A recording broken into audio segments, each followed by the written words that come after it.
You know, I don't see the part where they go on in Benue play to everywhere, Katsina around it. You know, I don't talk about that one. Now, position. President Tinubu, use your power. The same power you used on we, the poor. The same power you used to remove subsidy. Use this power to restructure Nigeria. Restructuring is a way to go right now.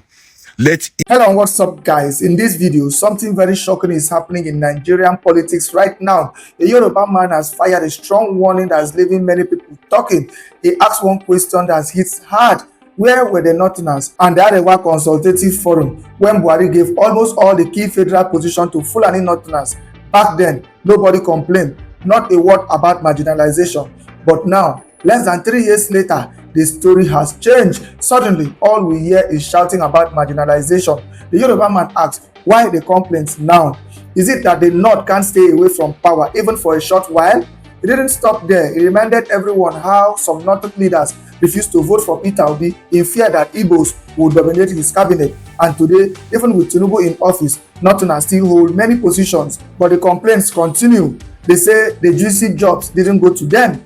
Here is a real shocker. This Yoruba man called out Northern leaders for focusing only on power while ignoring the killings in Benue, Plateau, and even Katsina. According to him, the ordinary Nigerian suffers, yet the leaders only care about appointment. Then came the big demand. He turned directly to President Tinubu. Use the same power you used to remove fuel subsidy and restructure Nigeria. Now, let every region manage its own affairs. Let them control their resources. He warned that the same domination under Buhari didn't solve Nigeria's problem, and it will not solve it today.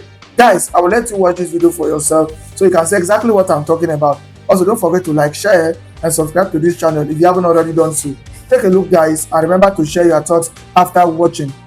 The way you see Arewa Consultative Forum and the Northern leaders, the way they complain about marginalization, you will be wondering, where were they 3 years ago when our late president Buhari packed all the Northerners in their juicy positions? Where were you, Arewa? Where were you, Northern leaders? Now you are so bothered. All you talk about all the time is marginalization. In less than 3 years, you now know if you stay out of power. Power to you is now we get. No wonder you now no vote for Obi. Because you know they think say that Igbo people go full Obi's cabinet. I see why you know no vote now. Marginalization. And look at Tinubu's appointment. At least the guy still tried. Packed Northerners inside. Up till now, they are still shouting. No, he didn't give the juicy one to us. He didn't give us this. He didn't give us that. You know, I don't see the part where they go on in Benue play to everywhere. Katsina around it. You know, I don't talk about that one. Now, position. President Tinubu, use your power. The same power you used on we, the poor. The same power you used to remove subsidy. Use this power to restructure Nigeria. Restructuring is a way to go right now. Let each region manage their region. Let them manage their region. Buhari was there 3 years ago. None of them complained that hey, with all the northern position you got during Buhari, where that one land us, not the same gallo with this. So Nigeria now restructuring we need in a country where over 80% of our people are making handing out just 250,000 a month. 250,000 that can only buy fuel and lights. That's what they get. No any other money. You are not complaining about that. All you complain about is marginalization. Hey, the Northerns are not happy. The Northerns, you know, no fit stay out of power. Power to do money, you know, no fit stay out. 4 years, you know, they shake. Marginalization. I bet President Tinubu restructure Nigeria.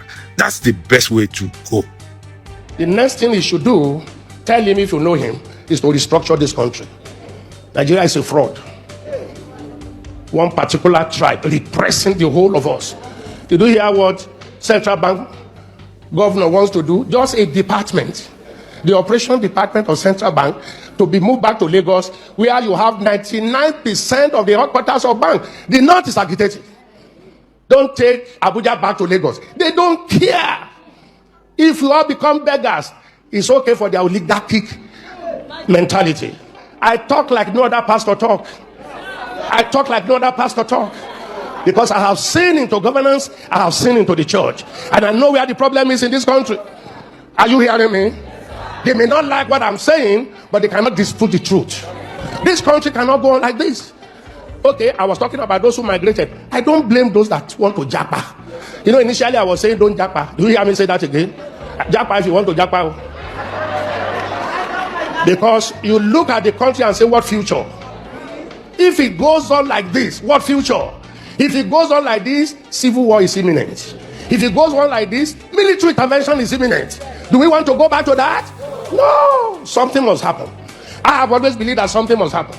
Do you see the way we pray in this church? Make Nigeria one. We don't pray. Nigeria is not one, and it can never be one. We are different nations tied together by force. We should still be one country, but let everyone govern himself the way he likes. Are you hearing me? Let the Niger Delta have their oil. Let the East have their resources. Let the Yoruba people have their resources. Let the North have their resources. Let them manage their security. Give them state police. Let everybody guard his borders. Let everybody generate his economy. Fellow Nigerians of goodwill and my South and Southeast brothers, I greet you all. I remain my humble self, BKC. I'm making this video once again in line with my previous videos regarding the inevitable dissolution of this country called Nigeria. I'm not saying it because I'm wishing Nigeria bad, no. But I'm only trying to be realistic enough. My reason being the fact that this union between the West and the North that is crumbling. When I say the West and the North, please, I mean the birds, the hyenas, the cankerworms, the vultures in the West, and the same thing in the North. The West have the capacity to generate propaganda, and the North have the capacity to provide violence. And when these two negative forces match together, they'll be using it against this country called Nigeria. And it has been so, it will remain so. I'm calling on the good people of Nigeria, especially those who are from non-catchment area of this configuration. And who are the non-catchment area? The average Southerner, the average Northerner, who are gaining nothing from these structures we have. Up there, the elites, political elites, have common interests, and they will do everything possible to maintain that interest. I need not tell you that the system is not sustainable. From time immemorial, since the advent of this political dispensation, the previous government will be better than the one succeeding it. Obasanjo was better than Yar'Adua. Yar'Adua was better than Jonathan. Jonathan better than Buhari. Buhari better than Tinubu. Obviously, if we survive and see the next administration, that one will be worse than Tinubu. It has got little or nothing to do with that particular person there, but rather the structure, the negative structure that will continue to deliver the like minds. It is high time we restructure. Those handling the affairs of Nigeria, those are referred to as the vultures, the hyenas. They are not working for us. They will never work for us. Let's take it back home a little. If this thing were to be the West, I am 100% convinced Tinubu will not be the best they will have for themselves. The likes of Ababio and Yesowike would obviously not be relevant in the context of the South-South political setting. Because the real power developed organically. These people does not have the organic support of their people. That is why they come up with all level of manipulation, ringing, buying, violence, and propaganda. It is no longer sustainable. Sustainable in the sense that the system are changing, the world is fast changing. There used to be a time when the West, only them have dominance of the press. As a result, it's easier for them to manipulate the information. And of course, the North will always have in abundance these foot soldiers to act upon. Others have little or nothing to offer. And as a result, it's been working for them. But with the advent of internet, now everybody have access to dissemination of information. As a result, the union is no longer working. It's cracking. It's cracking. You can see it. Whoever told you, or if you have it in your mind, that the demonstration have ended, my dear, I rethink. Because the Northerner can no longer, Northerner, in quotes, political elites can no longer sustain their foot soldiers. Hunger is coming. Hunger is catching them. It's beating them harder. As a result, they will continue to revolt. Likewise, in the West, they no longer have the monopoly of dissemination of information. Everybody now have access to the internet. People can act. As a result, it's crumbling. So the option we have is for us to come back home, re-articulate ourselves, restructure for the interests of our regional interests, restructure to get back power to the people. Of a truth, this political elite system we are running is not favoring an average Hausa. It's not favoring an average Westerner. It's not favoring an average Easterner. Neither is it favoring an average Southerner. By nature, we are tribalistic in nature. That's the truth.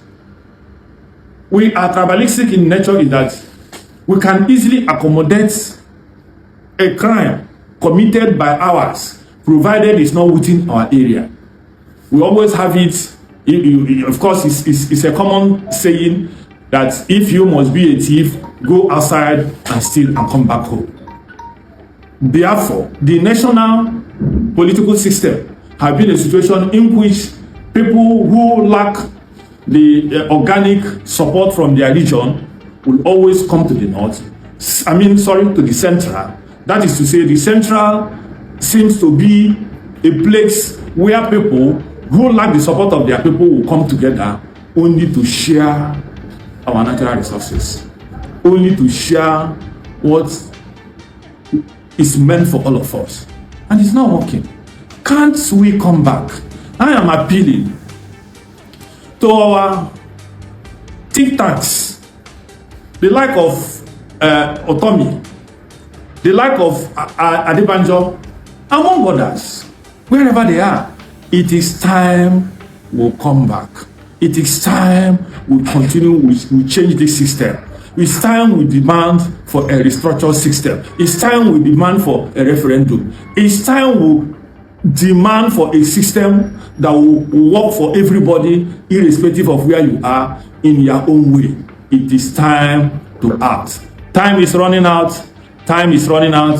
The essence of being part of this change that will inevitably come is for us to be able to at least control it to a certain extent. If you look at where we are today, where do you think we are going? Do you think we are headed to that destiny that we all know is our preferred destination of greatness? A very deep philosophical question. It just threw at me like a bomb. How do I grapple with it? There are many sides or domains of life, or space of life. We can build, undergird this your comment around. Is it economic? Is it human capital development? Is it educational sector? Is it health? Is it the philosophical foundation of the Nigerian state? Is it constitutional order? For me, the critical element in underscoring this question and then pursuing that kind of vision of the future where this country is headed is the constitutional framework around which you build your democratic tradition. We have a presidential system that is supposed to manage our liberal democracy in a federal format. If you don't get the democracy right, at the level of philosophical conception of the democracy, you cannot get anything right. Marx, for example, Karl Marx, which of course you and I know very well, that the history of hitherto, of every hitherto existing society, is the history of class struggle. But all class struggle is a political struggle, even with the economic. So if you don't sort out the politics of the moment and of the future, you can't sort out the economics or any other factor of national life. So if you don't get the politics right, you can't get anything right in the future. We haven't gotten Nigeria right because we haven't gotten the politics right. The economic foundation is the base, I understand, but that base is managed. Right. You know, human resources, capital resources, and so on, natural resources are managed by a group of individuals. In the democracy, they represent the people, they have a social contract with them. Right. But what kind of democracy are you practicing? At the highest level of democratic explanation, you can say liberal democracy of the Western hue was implanted not only in Nigeria but in Africa as a cure to the big men syndrome. Remember the big men of Arab Moi, of Bokassa, of Idi Amin, and so on, who they believed polluted the African political landscape, you know, in personalized power, and be very authoritarian and very liberal in managing statecraft. So we needed to take a step back from that and implanted liberal democracy through the process of democratization, late 80s, early 90s. But almost 20-something, 30-something years, liberal democracy has failed Africa. Not in terms of its normative claims, you know, liberty, pursuit of liberty and happiness, you know, free press, you know, constitutional order, rule of law, etc. These are normative claims. But in practice, it has never worked out. It hasn't worked out because it's an imposition. Remember the logic of the present conversation of Obasanjo himself is leading. How do we have an African-centered democratic tradition that leverages or privileges our past, our historical journey, our evolutionary pattern and trend, and not just something from outside? When you crafted the presidential system in a liberal democratic format and say power Nigerian history, power Nigerian development to the future, it can work. So that's a deep way of looking at it. In more practical terms, you can begin to splinter down what kind of constitution. We have a federal system because we have a diverse group of people, multinational, you know, multi-religious, multicultural environment. So you need a constitution that reflects this unipolarities. We don't have that. This constitution is only federal in name, but unitarist in content. Okay. That's one big problem. Okay. Well, I mean, that's let's take that as an opening comment, and let me, you know, kind of divert it more towards what you think ought to happen. I mean, you quoted Karl Marx, you know, and Karl Marx also said that philosophers interpreted the world in various ways. The point is to change it. To change it. How do we change this trajectory, Prof? Now, when nations face existential crisis, you don't summon politicians, you don't summon business people or corporate leaders. A nation summons its intellect. China summoned its intellect, but it was caught in a mix. First, how do we come out of Japanese imperial, you know, conquest of China? You know, how then do we come out of the cruel period of the Civil War? When Chimamanda launched the long revolution, you know, to launch the Cultural Revolution, when China stabilized as a nation that won independence in 1949, the key question was, how do we move China from that phase of convulsive cultural and social disorder to an order of modernity? So the Deng Xiaoping in 1978, with the death of Chairman Mao in 1976, formulated with a group of thinkers a new direction in China, for China. What they call it? Practice overcomes contradictions, which means whatever you do, whether it is in mysticism, spirituality, whatever it is, capitalism, that helps China. It helps to elevate the human standard. You have to lift up the spirit of the people. You have to industrialize and modernize China. It's acceptable. And they classified it as socialism or Marxism with Chinese characteristics. Now, 30, 40 years, where do you have China now under Xi Jinping, towering virtually beyond the realm of humanity? China has gone almost ballistic, to use the current Nigerian expression. Because they saw the future. That future is, how do we construct a society that is modern, that is efficient, that is productive, we can lift millions out of poverty by leveraging on our history, on our civilization, and on our interrelations with the rest of the world. We borrow from Marxism, we borrow from capitalism, we borrow from the mysticism, from Taoism, from Confucianism, all are mixed together to create a new China. In Nigeria, we must summon the intellect of Nigerian people. Where are the scholars? In political science and strategic studies. Where are the scholars? In development studies. These are the ones, not theory. This time, we sit down with any government, with the government of the day. Not this one, for example, any other government of the day that is interested in working for the future of the country. Right. We have to get, first and foremost, get our ideological direction, philosophical direction, constitutional direction, the kind of democracy that work for Nigeria. If you get that and fix it, you will have a situation in which 30 years, 20 years, 40 years, we'll expect an exponential growth in terms of human development index.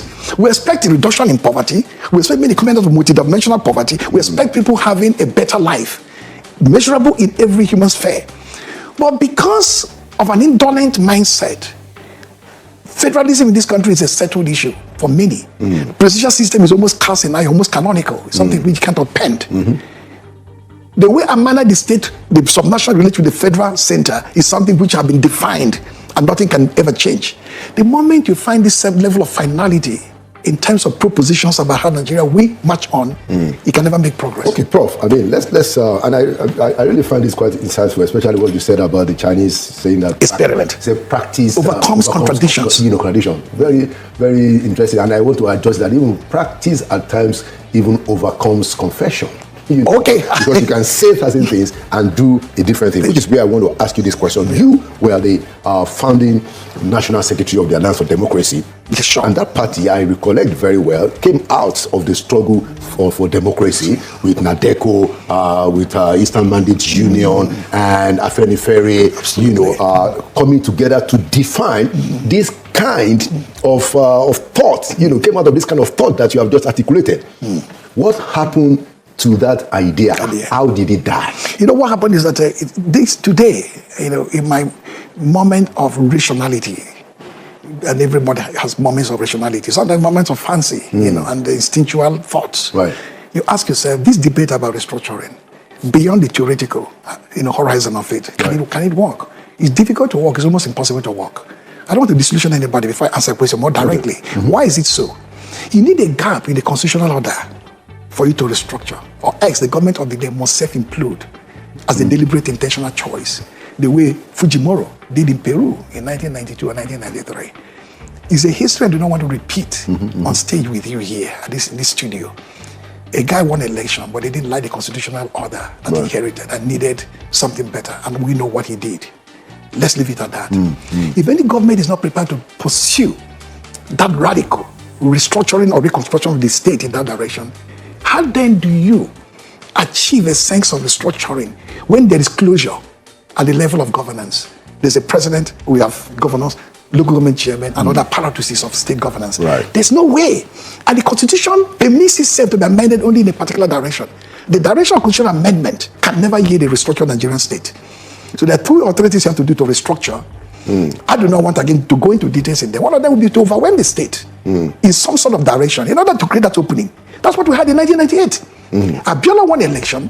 He didn't realize his mandate. 1993. He won in 1993. He won an election in 93. But about 1998, when he died, he didn't realize his mandate when he died in 98. And Abacha, who was sub power, died too. There was no democratic constitution. There was no civil order. Absolutely, Abubakar stepped in because the boys in line, they said, come and step in.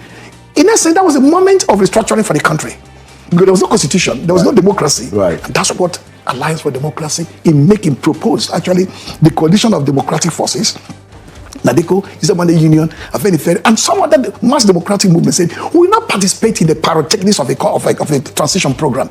They usually leave the ban on politics, leave the ban on politicians, form new political parties, set out a timetable, hold elections, swear people in, and after 2, 3, 4 years, another disaster. Let us restructure Nigeria now. That's opportunity, because I'm saying about Abubakar, you're not supper. He didn't win any election. He have no mandate. The man with the mandate had died. Right. In a sense, rather than a regular transition, let us have government of national unity. They now have a sovereign national conference. That's what NADECO took to him. Right. He was very smart. He said, I have no mandate, as you rightly said. Neither do you have a mandate. Our brother with the mandate is dead. So what we do now, it must then climb down from your high intellectual and ideological horse, form a party, and then implement this agenda. Rather than governing the country alone with absolute mandate from a government of national unity. Rather than implementing the constitution we're giving you, show this aside and do a sovereign national conference. Brilliant argument, nonetheless. Our leaders and all of the younger ones went and formed Alliance for Democracy. But if you're not part of a Islamist government, you will never be part of the new order. So the PDP that emerged out of the womb of that government, was populated by people in that government. So you have to now find a logical sequential movement from the military era to a militarized democratic format in which Obasanjo, another military leader, became president. Danjuma became Minister of Defense. Jaguzo became NSA. Abdullahi became Chief of Staff in order to hold the state together. Right. So AD now became increasingly a fringe party, no longer a mainstream party with only 6 states to contend with in the Southwest. The process of implosion through various stages of internet sign warfare is a story for another day. So but just to follow up on that, and thank you so much for this insight. I remember that right on this show, before he died, Chief Ayo Adebanjo, who was also involved. He was a founding deputy national chairman. Yeah. Ultimately became the chairman of the party. Right. He said, on this show to me that one of the things that the Alliance for Democracy and Afenifere and all the people agreed was that when the governors were elected in 1999, and I want to check that with you, I'm sure he knows what he said, but I want to get your take. He said that the decision was that after the governors were elected, that they should insist that they should not go to Abuja, that they should insist on a new constitution, just like you said, a sovereign national conference. He said that was the agreement, but he said the governors they bailed out. Do you remember that? Let's put it this way: the facts may lock somewhere in between. Banjo was a grand, the theoretician of a certain kind of political order and an ideologue of our struggle, and of course his passage heralded for me the exit of a season of greatness of mind and largeness of heart. But the facts of the matter will lie in between. Our theoretical suppositions and wish as ideological force in AD can be matched with the brutal reality the governors were confronted with. You have seized governors out of 36. Yeah. You're already in the minority.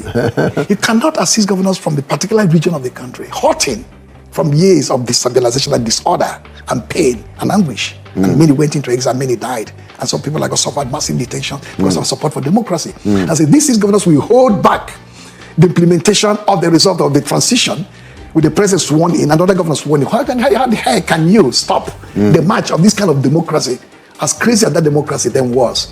What you can do is to persuade the rest of the other governors in the governors for to say, hey, we participated in this process of change for the sake of it, for national stability. Now we've gotten there. Let us use the instrumentality of the offices we hold to call for this restructuring sovereign national conference. They tried to do so, but of course it was impossible to realize that dream. That's why I'm talking about closure. Yeah. We didn't know what the constitution was all about. We didn't even read it as leaders of the party. We just inherited the document. They hurried to take it out of the space. So if you remember that, even at the time Obasanjo was being sworn in 1999, there was no clean copy of that constitution. So who the heck cared? It's not in future we are caring. We should have cared more then than we are doing now. But I wanted to also bring out one important point. So you guys formed Alliance for Democracy. You were the founding national secretary. And the man who is currently today the president was a founding member, was actually the one that emerged as the governor of Lagos State in that 1999. Yes. With all the ideals that, most of you share, and even people like us who were elected with the emergence of AD as a new force, exactly. as a new kind of party. So the progressive arm of the country was clearly, in tune with what AD was doing. Yeah. What do you think then happened that we now have Bola Tinubu, Bola Tinubu was governor then, who was an AD, went to become AC later. Why is it that after 2 years, we haven't seen a clear direction that goes to this idea? In your own view, what do you think is happening? Okay, first and foremost, if you go back into history, because historical memory making, historicization of extant realities is very crucial in underscoring contemporary realities.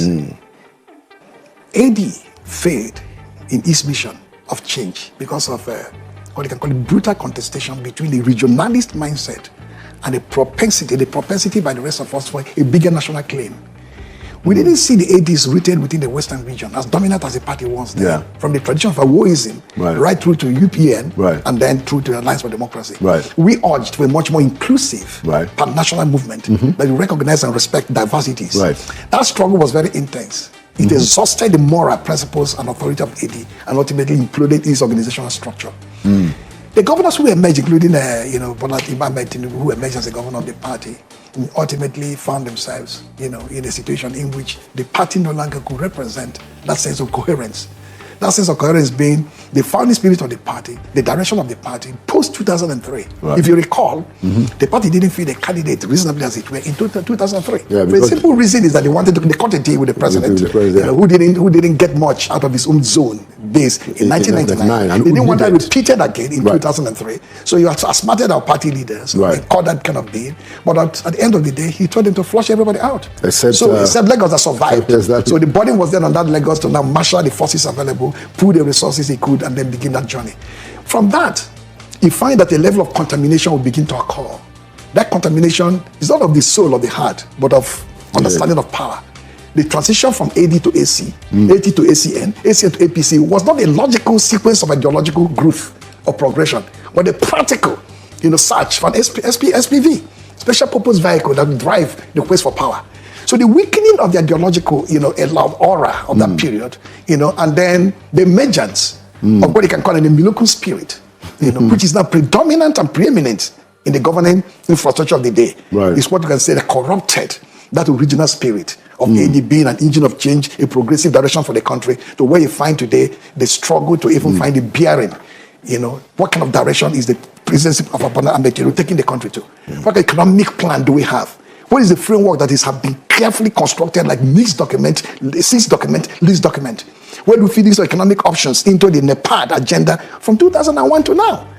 So if you look at all that, and then in terms of the political space, you find that the shrinking, that's not what we urged for under AD. Those who went on exile, those who suffered detention here. Now you find the rise of a hybrid regime, what they call this competitive authoritarianism, is neither democratic, neither it is completely authoritarian in nature, shutting down democratic spaces, manacling the media, destabilizing multi-party democratic framework by inducing crisis in other parties. That's not the spirit of AD. Okay. That's an local spirit. Very, very interesting. And we're going to go up to that. But I wanted to ask, so you left AD in 2001. Why did you leave? So you left even before that, the 2000. Yes, of course, but I still remain I still remain very influential in the face of AD for years to come.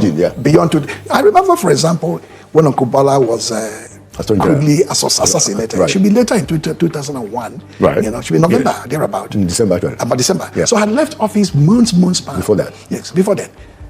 The new chairman of the party, Abdul Kadir, was summoned or invited by the DG, DSS, and IGP to come and have a conversation, because he died in his house and there were crises in the party in the Southwest and in Osun State. To know whether the crisis in the party could have played a role in what ultimately happened to him in that tragic fashion. He called me to come along with him. He told the DG, DSS then, Dr. Kaidari, said, I can't come and talk to you alone. It's only with that I can talk about the party. I'm just a new chairman. We went to see IGP Muslim Smith, 2001. Wow. And Smith said, I have your file. It's from this ground to this level. The same way that I will say your file from this ground to this level, but for good reason. Not because you're a dupe or a fraudster, but you suffered for the country. You're a patriot. So you suffered detentions multiple times. Can we have an insight into this question you're asking me? What happened to the party? What could have led to this? The point I'm making is that even when I had left almost 7-8 months back, I was still called upon to shed light. That persisted in 2003, 2000, before the divorce became complete. What happened was that the moment AD decided to call it some sort of a deal, not a Frankenstein kind of deal, but some sort of a Mephistophelian deal. If you know Mephistopheles, Mephistopheles, of course, was the devil that cut a deal with Dr. Faustus, who was a philosopher, a theologian, a doctor of medicine and science, but wanted more in life. He said, let's go to the devil and cut a deal, so that I can become more powerful and preeminent. And he became dominant, punishing kings and popes. But then they would say, so time, you want to die. He said, give me life, but time was coming. And he said, can I change this deal? He couldn't change the deal anymore. He suffered the face of finality of death. I'm not talking about devil in the sense of a literal sense. PDP wasn't the devil in that sense, but I'm just giving some mythical example that AD cut a deal with the president and his party, PDP, and said, we can survive together in the Southwest and across the country. We help you to become re-elected, and then you help us to retain our power in the Southwest. They fulfill a part of the obligation. The other one didn't fulfill part of the bargain. So the rest, as they say, is history.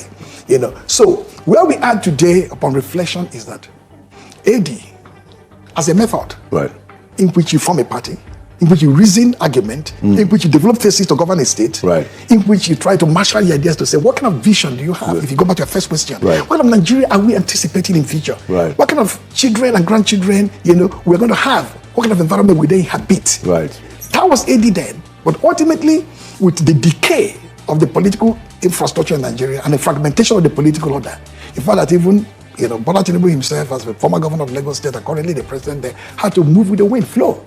The flow, how did the wind blow? He moved with the political wind blowing you wherever he goes. So whenever he takes you to power, he's going to cling on to.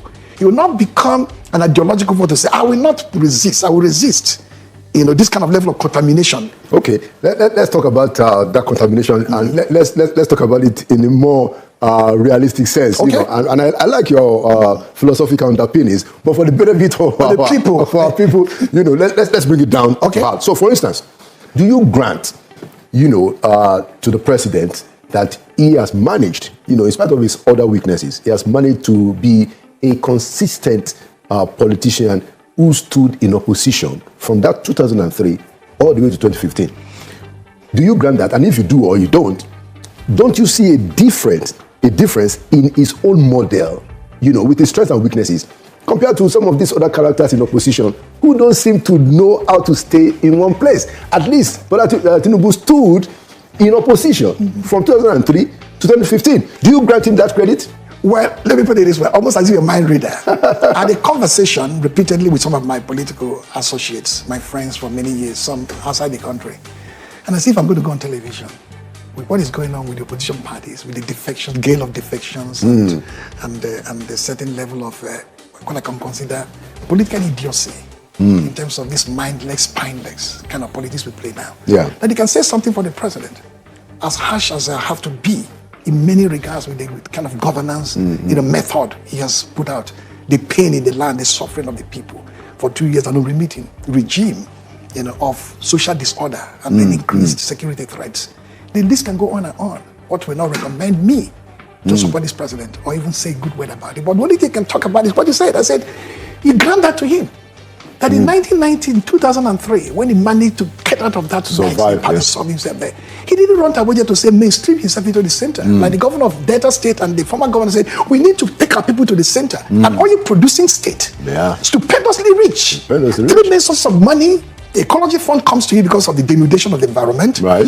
Special derivation fund, 30% they built into that. Yeah. Then your regular allocation. And you still want to be stable, even though the center that produces nothing and controls nothing in a federal system, in a way. Bola Tinubu did not run to the center. He dug in and began an incremental chipping away of what he felt was an organic power grab by the PDP. Yeah. He took Osun. He took Ekiti. Yeah. I think moved on to basically and then dug in as a regional leader and said, I may not get to the presidency as a leader of the southwest axis of the country, but I can now grow the brand. He tested it with Atiku 2007. Was a candidate of ACN. Right. 2011 was Ribadu. From the north again. Yeah. 2015 with Buhari and won. And he said, now it's a Milokun time. I have given this to everybody. It's my time to take it. So I have to give that to him. Yeah. And I wish the other politicians in the PDP and NLP would learn a lesson from this. For me. I said, I will not leave my party. Mr. President. That's a very important It's a federal system. You run Abuja, I run my state. Yeah. The money that comes to me should come to me, not because you want it, so you want to dictate to me. It's because it's my right. The Constitution has provided this money for me and my people. Yeah, I mean. So when you find what I call the decay of thought in Nigerian political practice,